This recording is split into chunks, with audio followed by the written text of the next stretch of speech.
Welcome back to another episode of Black Fly on the Wall. I'm joined with some amazing people today. Today we're talking about food for the soul, purpose and vision, right? Talking about the importance of vision, the importance of purpose, and how these things feed our soul. But of course, I thought it was an amazing task to employ, and have some amazing people from Pure Soul Vegan Restaurant here today, and to sponsor this episode. They're an amazing restaurant in Durham, North Carolina. And we're going to get to that. I have Nick here with me. And Sam, introduce yourself, and then we'll get to Nick and let us kind of talk about the vision behind Pure Soul and how that ties into Black Fly on the Wall. Sam Archer, co-host of Black Fly on the Wall. Been doing it for a couple of years now. Happy to be here. OG. Definitely. Cool. My name is Poobie. I'm from Raleigh, North Carolina. I'm just happy to be here. Yeah, I'm Jeremy. I'm from Warrenton, North Carolina. It's a pleasure to be here. Looking forward to it. I'm feeling good, so I appreciate the opportunity, man. Nice. And then the man of the hour. Yeah. Hey, how y'all doing? Thanks for having us. Nick, introduce yourself. Hey, I'm Nick Spalding, co-owner of Pure Soul in Durham, North Carolina. And excited to be here. Thanks for having us. Excited to have you. Yeah, sure, of course. Nick, thank you for being here. Thank you. Thank you for being here. Thank you. Nick, tell us a little bit about the vision behind Pure Soul. And I'll just want to commend you. Like, the food is amazing. The culture is amazing. Thank you. Everything that you all's mission, I think you all have really, really blossomed and planted yourself as a positive seed in Durham and in North Carolina too. And so I just wanted to hear and let you talk to the people about, the purpose and the vision behind Pure Soul. The vision of Pure Soul is it's pretty much like what I would call like a transitional vegan culinary experience. So you get your shrimps and you get your barbecue and your macaroni and cheese and everything that should have dairy and meat in it, but we alter it so it's all plant based. Nice. Plant based. And we actually moved to the spot during COVID, which was very scary, but banking off of that issue of people kind of changing their dietary and building their immune systems up and stuff like that. So this is like a transition into plant based living. Nice. I think especially during COVID, being mindful of what we put in our bodies and who we're around was critical to everybody. Yeah, I think everybody had a lot more insight into health and wellness, because it was no longer like a leisure thing to be healthy healthy, but it was like something that was needed in desperation to survive and to live. I think, we all know somebody that knows somebody or knows somebody that passed away from COVID. Yeah. And I think what you all are doing is really, shedding light on the benefits of being plant-based, within our community, and especially with our community having some of the highest statistics in blood pressure and diabetes and all those type of things. I think what you all are doing is really, setting the tone and setting the pace for allowing us to continue to be a part of our culture, the cultural foods that we love to eat, but be able to eat them in a more healthier way. Exactly. And so I think cheers to you all and what you're doing, and thank you for the partnership with Pure Soul, and I think it's going to be definitely a lasting one in the future for it. Thank you.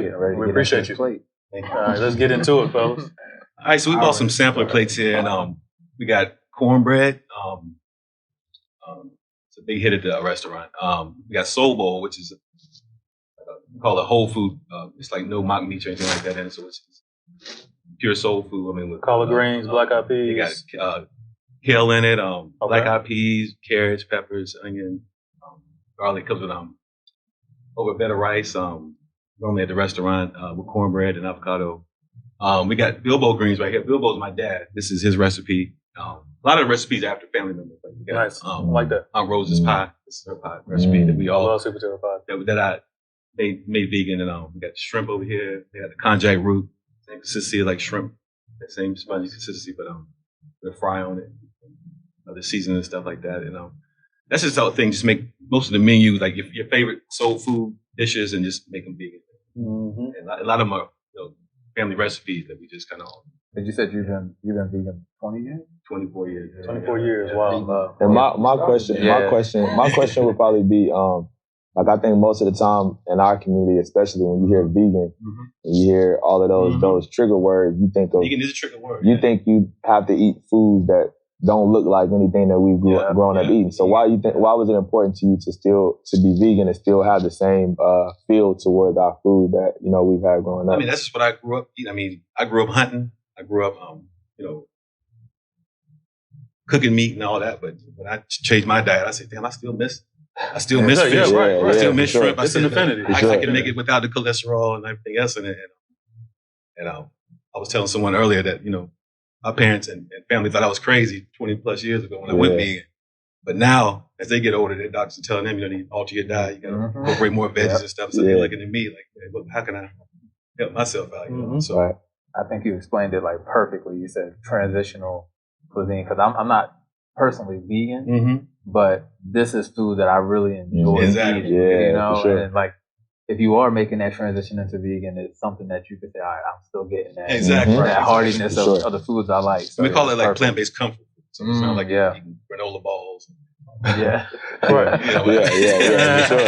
sure. It's actually things that you enjoy and things that are nourishing to you as well. Yeah. And so I think that's essential to overall growth, and I think Pure Soul serves as the mission that aligns itself with Black Fly on the Wall. Black Fly on the Wall provides Black people with a safe space to communicate. And I think you all are providing people with a safe space to be able to divulge in things that they always wanted to try, you know, plant-based foods. And especially for today's episode, you know, purpose and vision, food for the soul.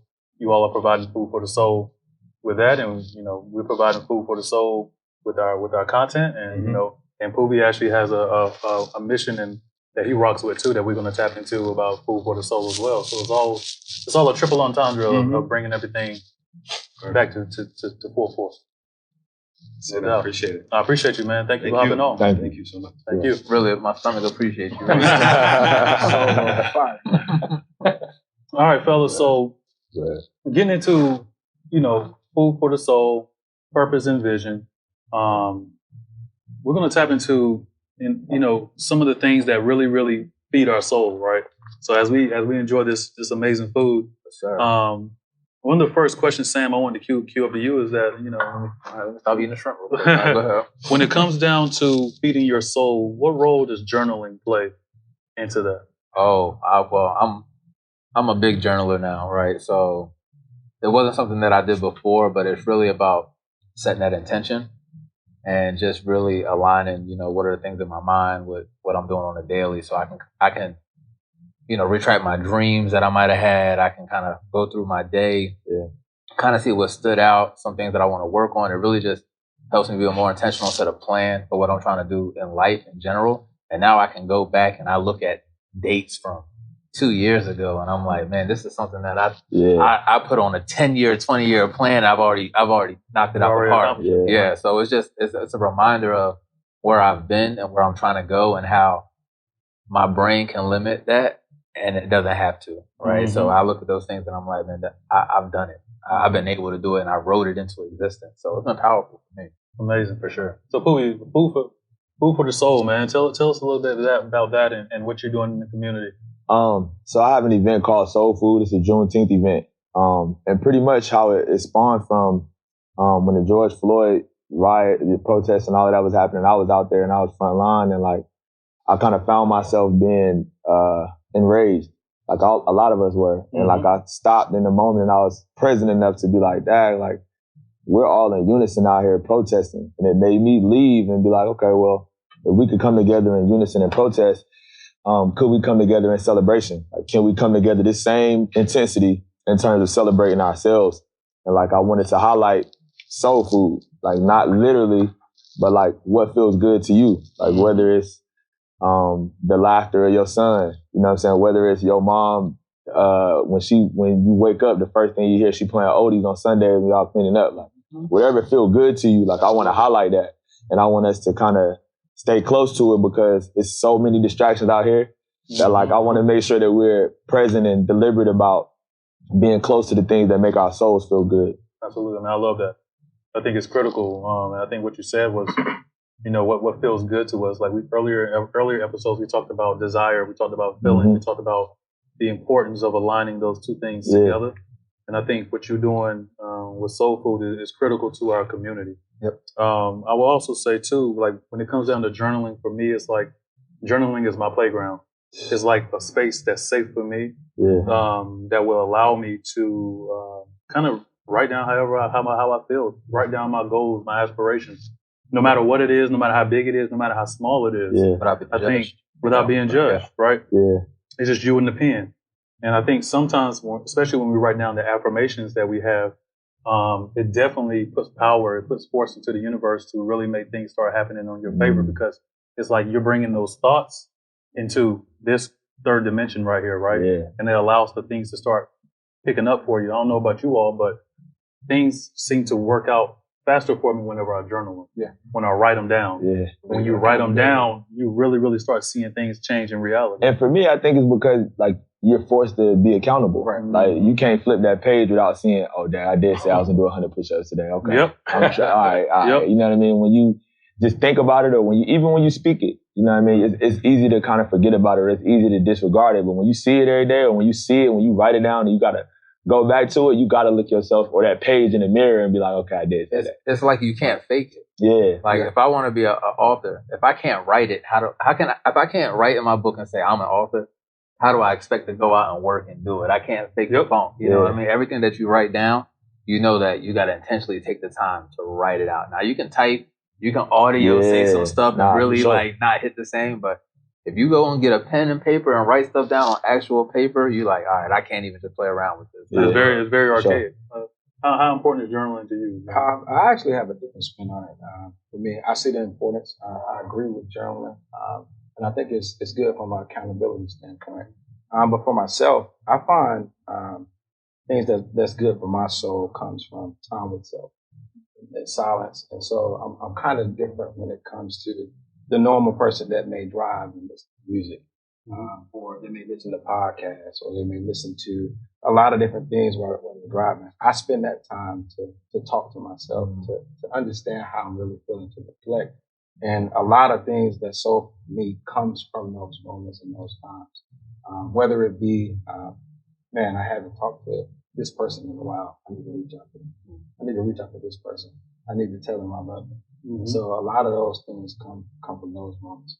I think it's important because what you're being mindful in the moments that you do have and the time that you do have. I think I was telling my barber yesterday, I said, it's so crazy how like I went from listening to certain type of music to listening to certain type of music in the car to now riding in silence a lot of the time. You know, like I really am in tune with how I feel. And if I'm feeling like listening to something, no. If not, I'm listening to, you know, I'm just riding in silence. I'm just thinking and riding. And I think that downtime really allows us to kind of suppress some emotions and some things that we've taken in through the day and really be able to kind of have some mindful, amazing moments. What you digest goes way beyond food. You know what I mean? The content that you endure, the music that you listen to. And I think as you grow and mature, you realize, all right, those things don't align with the person I'm trying to be, and I cut those things out, and you're like, man, all right. Then you start taking it to the real account. You're like, all right, I ain't even gonna do half the stuff I used to do. So the content and stuff that you endure and digest throughout your daily, man, it's heavy on you. You don't even realize it. So. Yeah, like I think we said I was talking to Poobie earlier, like what you do frequently is your frequency. You know, so like what you do consistently, the conversations you have, the actions you have, things you do on a weekly basis is becoming who you embody and who you are. And so I think it's critical for us to remain accountable for all of those things so that when it comes down to the things that we digest, when it comes down to the food for the soul, right, we're very cognizant about what those things are. I have an interesting question for you all. When it comes down to purpose and vision, if you only lived in a world where you only could have one of those things, whether you only could have purpose or you only could have vision, as in the things you foresee for yourself, what would it be? Poobie. Yes. So you're thinking hard. I think it's purpose.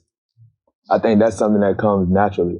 Like whether you know it or not, like you're gonna do what you're set out to do regardless. Like whether you're actually like, of course we want to be intentional on it, but like regardless, like who you are, like to the core of you, you're gonna do those things.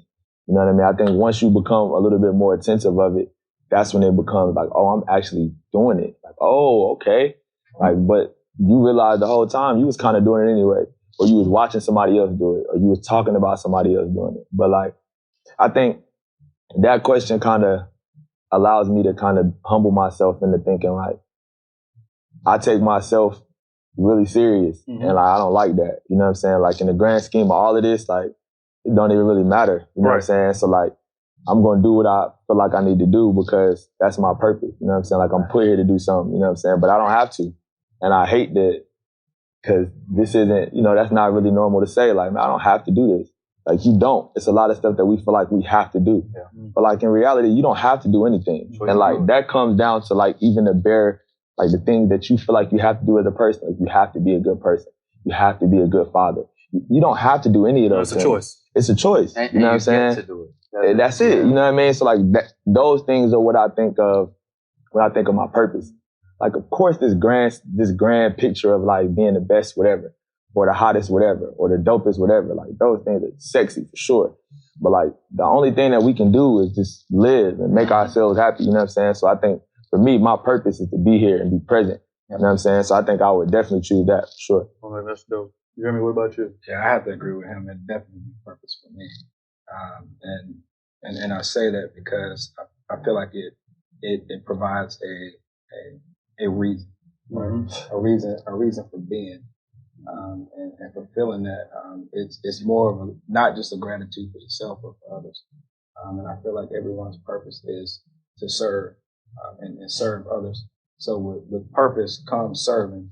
Yep. And that to me means a lot more than just having vision, because a vision can be just sitting there, right? Mm-hmm. And nothing from it. But if you're moving and operating within your purpose, you understand that you're here doing something for the betterment of everything. Yes, I think with purpose it has a lot of selflessness in it. Yeah, you know, absolutely. Like it comes from a space of serving and doing for others, like you said, and really making an impact on the community, and you know, and having a vision is important. But I feel like having a purpose is even far more greater. Yeah. Even though those two things are very dynamic together. If you had to choose one, I think it'd be a lot healthier for you as an individual to live life with purpose and kind of embody those things. Sam, what about you?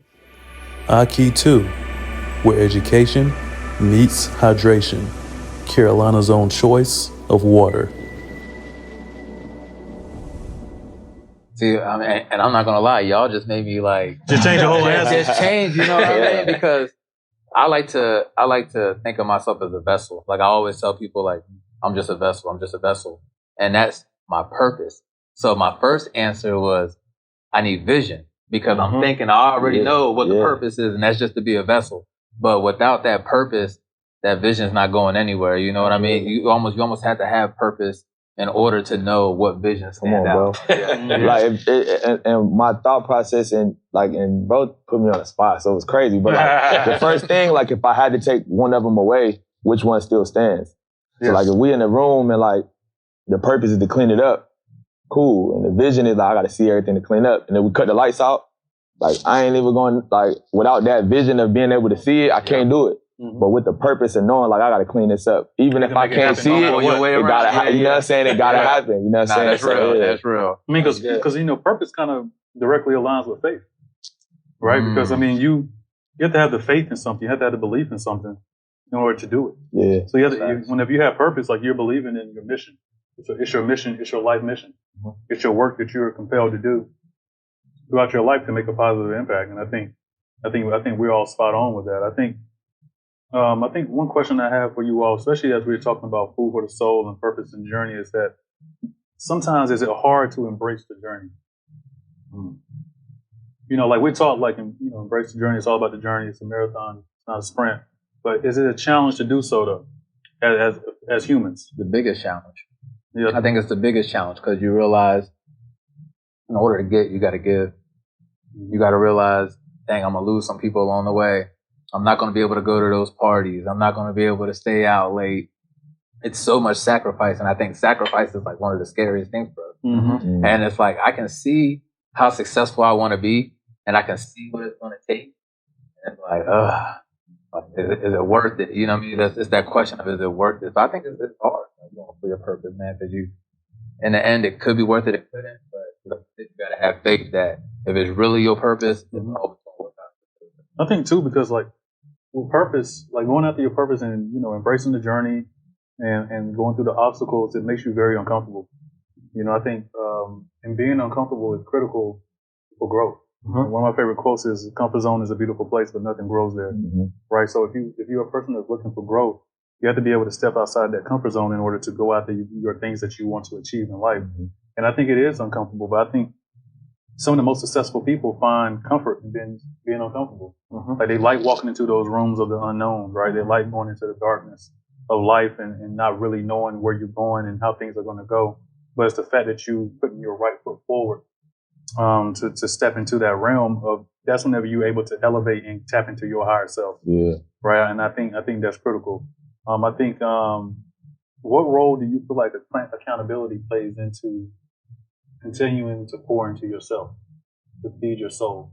Oh man, that's very that's key, man. Especially for men, you know. Yeah, for sure, man. You definitely have to make sure that you as yourself is your number one cheerleader. I'm not use that terminology. Yeah. You for sure got to make sure you're your number one cheerleader, and you got to stand in your own corner, because if you don't believe, how are you going to get someone else to believe? If you don't believe in yourself. And so I think that's very integral. And to touch on the last thing that you were just saying, I feel that as you were saying at the end, I think that I'm a person that I understand that the true consistency in the journey is tough, but I enjoy it. Because looking back on it, I always understand, like, when I look back on it, what that feeling is, and that feeling is amazing. And so if you've been there and you've done it, and if you pushed yourself through it and pushed yourself through those limits and made yourself uncomfortable, you understand the growth in it. And it's the same thing as being, you work out, go to the gym, it's tough, it's hard, but you see the results, right? And with anything, sports, I come from a sports background, so with that kind of like trained my whole mindset. Absolutely. So I see the beauty in it. It's almost like the purpose is the journey, right? It's crazy because, like, you got the results, but the purpose. With that, like, I think we kind of trick ourselves often to think that, like, we don't like the journey, or like we're trying to trick ourselves, because like, if we're being honest with like the group that we have here and like the group of people that we have around us, like, we don't actually celebrate getting to the destination enough. Like, I know myself, I had to sit down and be like, okay, that I did do something. Like, I worked all this time to achieve this amazing feat, but like, I don't even applaud, I don't even clap for myself. I'm ready to move on to the next journey. And like, I want us all, especially in our community, especially as we, you know, the new generation of Black people that's achieving these things and breaking these barriers and all of these things, that we're acknowledging it. Like, absolutely. And that's your shirt, the whole movement, like, all of us, like, man, we doing it. You know what I'm saying? Like, we still got a lot to do, of course, but at the same time, like, understanding that we set the destination when we want to as well. Like, right now could be a destination of whatever journey that we've taken so far, to where even if it's a small one. I watched a podcast with all ladies. I can't remember which one it was, but I don't want to say that I was sitting in the room, but I was watching it on YouTube, you know what I'm saying? And like, they were saying that it was multiple journeys, you know what I'm saying? Like, Nelly and Boone they said that, and it resonated to me, where we often think of this one big long journey and one destination as opposed to multiple journeys, multiple destinations, some of them shorter than the other ones. And like, I think that kind of spoke to me, because it's like, in this moment, like, we can set our own destination and celebrate ourselves for whatever it is that we want to celebrate, how big, how small, like, it's on us. So I think like the journey is important to us, and I think that we enjoy the journey more than we give ourselves credit for it. I think so too, and I think in the way you can break that down easily, because in the book The Alchemist, like, Santiago was on a greater journey, but he had multiple stages along that journey. You know, even meeting the man outside of the building and asking for the money and the gold and all those different things. Like, there's so many parables and there's so many stories of Santiago and traveling along this journey, but coming through multiple chapters of that. I think we have to look at life as a book and not just a chapter, right? We have so many chapters within our lives, and they all come with its own challenges and its own sets of different things that we encounter. And I think identifying our purpose is what's critical. So like, it's easy to say like, okay, like, this is our purpose, this is our vision, but how do we identify what our purpose is? And then once we identify, what do we do from there? Because we have so many people that that want like, yeah, I mean, I want to live in my purpose. I want to live in it. I think like, but how do you identify what your purpose is? And I started off by saying like, you identify what your purpose is based on how it feels. Mm-hmm. Like it's an emotional thing. Yeah. Like it's almost like your higher self meets your lower self, and it's like, finally, like you have arrived. This is you. You know what I'm saying? Yeah. It's kind of like whenever Simba knew it was time for him to become king. Yeah. Like he ran out into the jungle, right? Uh-huh. He was there living in fairy tale land, playing around, and then he had that moment where he was like, "Nah, I'm supposed to be the king. My purpose is for me to be king." Yeah. Yep. And so it's an emotional thing that you go through, and like even for myself, like I've experienced it with Black Fly on the Wall. Like you can't, without a shadow of a doubt, there's nothing you can tell me that I'm not on the right path. Mm-hmm. You know what I mean? There's nothing you can tell me to where I'm not functioning within my purpose by doing this type of work. Yeah. And I think it's in a feeling. It's something that keeps you up at night, something that wakes you up early in the morning. It's something you can't stop thinking about.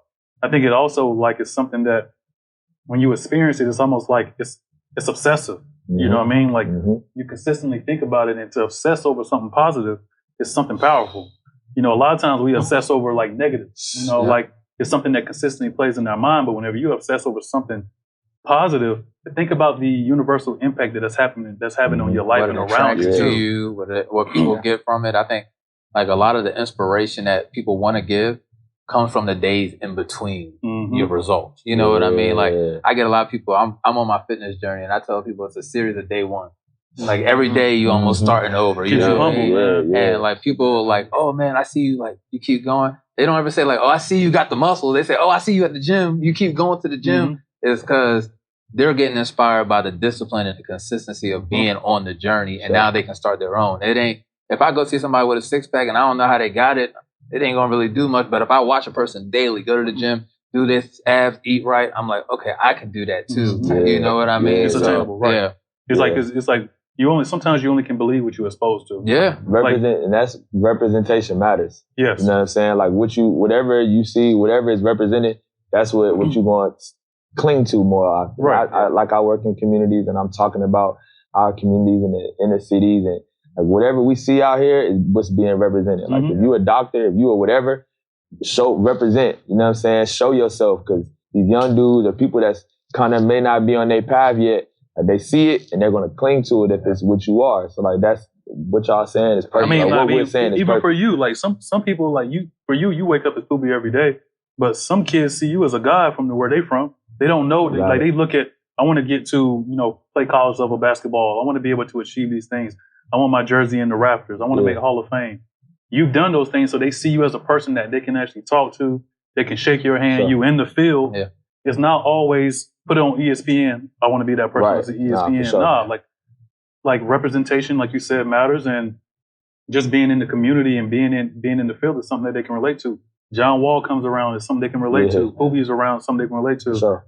Whoever, everybody that comes around and comes back to Raleigh, comes back to North Carolina and gives back to their community, it's inspiring the kids to say, you know what, I can do that because I've met that.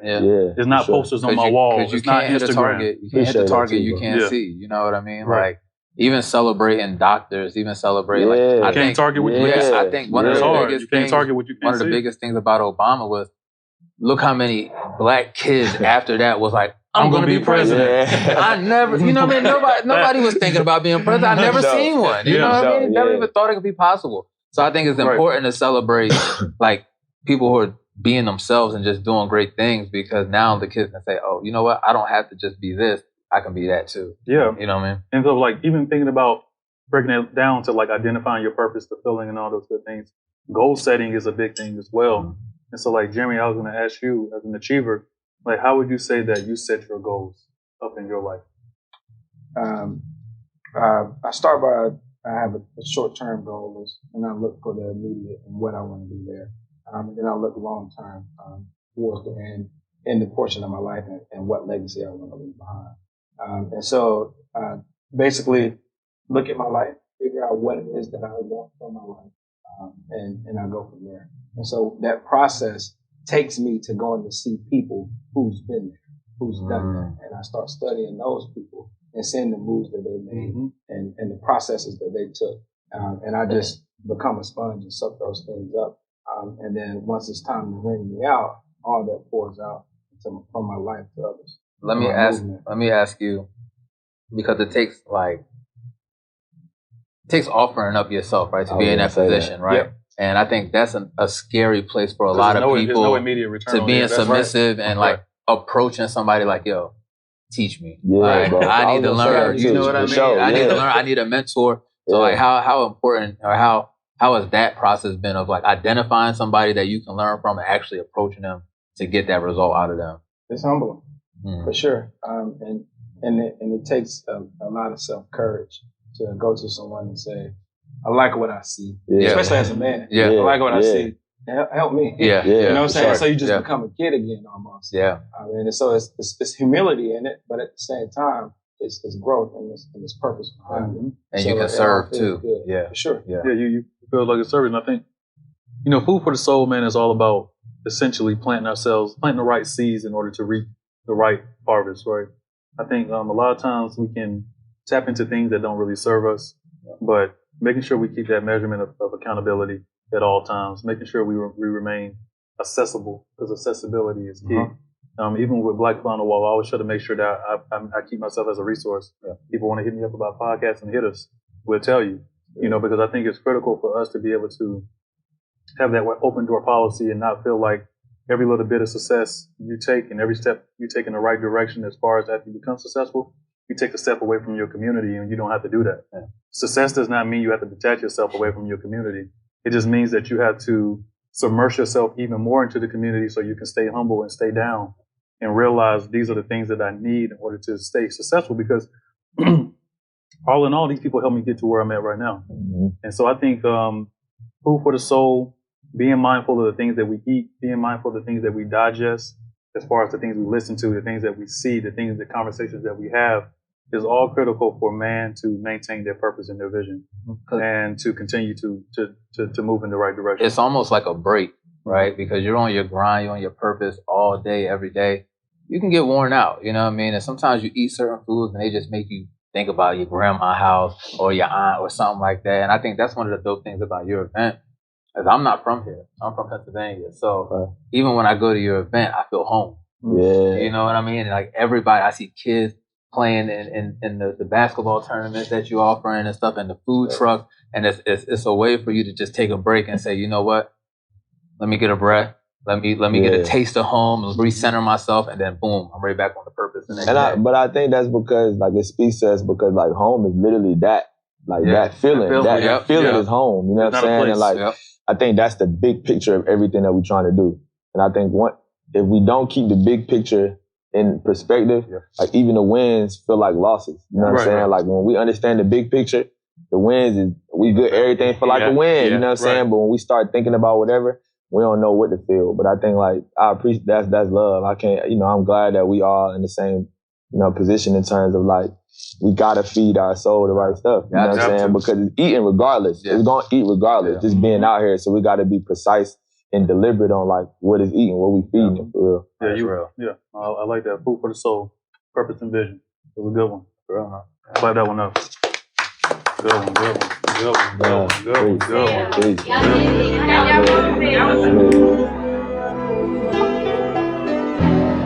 Burn the Palo Santos, get the vibes right.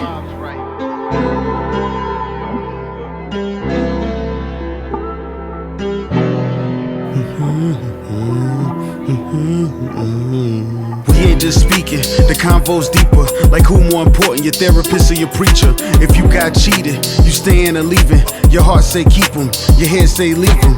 Being a boss not easy, try and see it. Getting paid for what you love is real financial freedom.